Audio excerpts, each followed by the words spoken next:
کوشش دا کوئ چې تاسو په ګورنمنټ یونیورسټۍ کې اډمیشن وکړئ. چې کله تاسو په پرایویټ کالج کې د نرسنګ لپاره داخله کوئ، هرې ډیګرۍ لپاره کوئ، خو سپیشلی نرسنګ، نو د اډمیشن کولو نه مخکې تاسو د هغه کالج رجسټریشن او اپلیکیشن چک کوئ چې آیا د دې رجسټریشن د پی ان سی پاکستان نرسنګ کونسل سره شوی دی که نه دی شوی. ډایرکټ ځئ د پاکستان نرسنګ کونسل ویب سایټ کولاوئ او په هغه باندې چک کوئ آیا دا د پاکستان نرسنګ کونسل سره رجسټر دی که نه، دا د کوم یونیورسټۍ سره افیلیټډ دی که نه. لکه مثال خیبر میډیکل یونیورسټي ده. اوس وخت داسې راغلی دی خلکو د هر څه نه یو بزنس جوړ کړی، کلي په کلي او کوڅه په کوڅه باندې د 2 کمرو کالج جوړ کړی، یو 2 کمرې راچولي او په هغه کې کالج کولاو کړی، وایي دا نرسنګ کالج دی. بیا ورسره نه هسپتال وي، نه ورسره بلډینګ وي، نه ورسره ټیچینګ سټاف وي، هېڅ ورسره نه وي. خو بس سټوډنټس راځي، هغه خوشحاله په دې باندې چې زما ته په نرسنګ کې اډمیشن میلاو شو.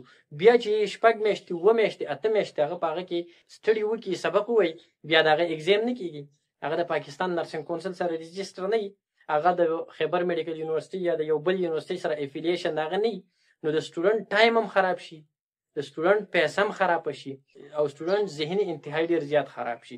بیا ورسره بله لار نه چې زه اوس څه وکړم، پیسې هم لاړلې او اډمیشن هم ونه شو، اګزام هم نه کېږي، بیا هغه سټوډنټ ذهني طور ډېر زیات خراب شي، مسلې ورته جوړې شي.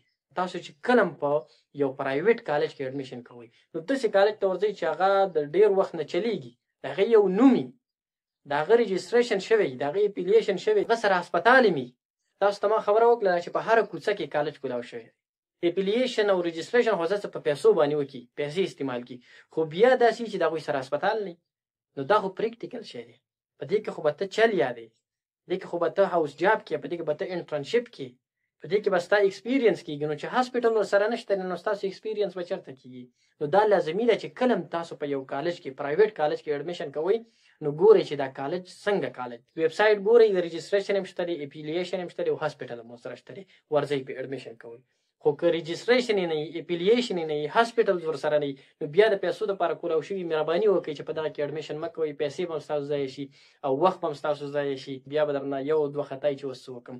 دا په موږ باندې راغلي، په موږ باندې تېرې شوي، دا ډغرې موږ والي دي، ځکه تاسو ته دا مشوره درکوم چې سبا له تاسو په دې باندې خفه نه وئ. اول کوشش دا کوئ چې په ګورنمنټ یونیورسټي یا په کالج کې تاسو اډمیشن وکړئ. تاسو ته ما د هغه فایده وښودله چې د هغه رجسټریشن هم وي، د هغې افیلیشن هم وي، او د هغوی سره هاسپټل هم وي، او د هغوی فیسونه هم کم وي، یا سکالرشپ یا فیسونه وي.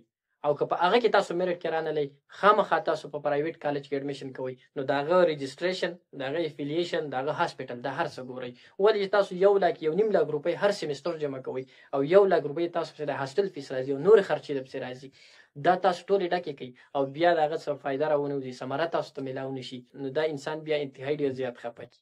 نو تاسو چې کله مې اډمیشن کوئ، اول دا هر څه کنفرم کوئ، نو بیا اډمیشن کوئ.